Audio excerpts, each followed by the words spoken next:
Rehoboam went to Shechem, for all Israel had come to Shechem to make him king. As soon as Jeroboam, the son of Nebat, heard of it, he was still in Egypt, because he had fled on account of King Solomon.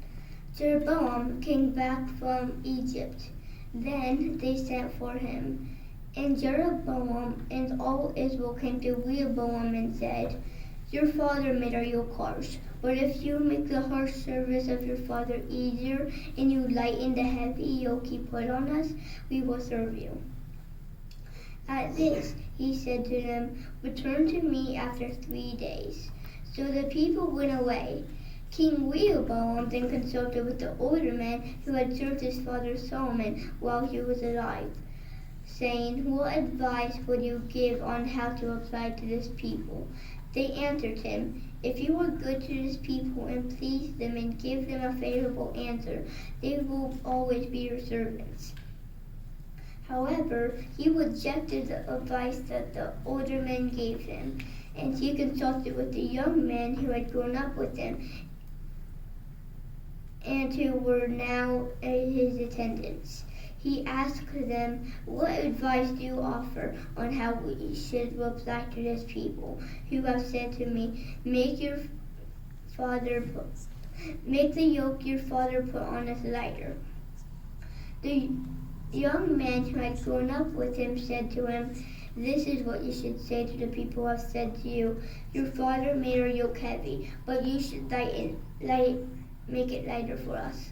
This is what you should tell them. 'My little finger will be thicker than my father's hips. My father imposed a heavy yoke on you, but I will add to your yoke. My father punished you with whips, but I will do so with scourges.'" Jeroboam and all the people came to Rehoboam on the 3rd day, just as the king had said, "Return to me on the 3rd day." But the king answered them harshly. Thus, King Rehoboam rejected the advice of the older men. He spoke to them according to the advice of the young men, saying, "I will make your yoke heavier, and I will add to it. My father punished you with whips, but I will do so with scourges." So the king did not listen to the people, for this turn of events was caused by the true God, in order to carry out the word that Jehovah had spoken through Ahijah the Shilonite to Jeroboam the son of Nebat.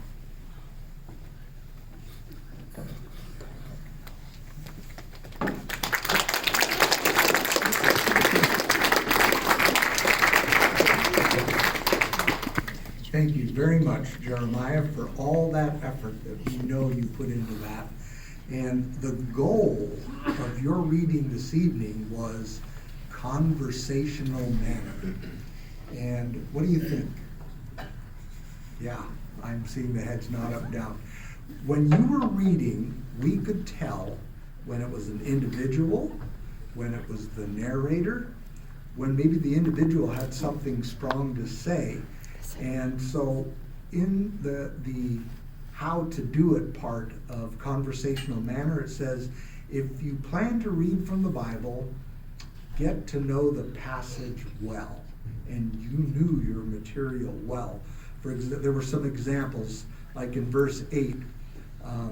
Verse 7 says what it says, and then in verse 8, you start out with, however. So that was that was just one word. But it was a change of thought. And so you made the material come alive. And that is the sign of conversational manner. Our ultimate goal is we want to speak from the heart. We want to be natural. And we want to convey these thoughts and feelings to our audience. And you did that. So thank you so much. We look forward to your next talk.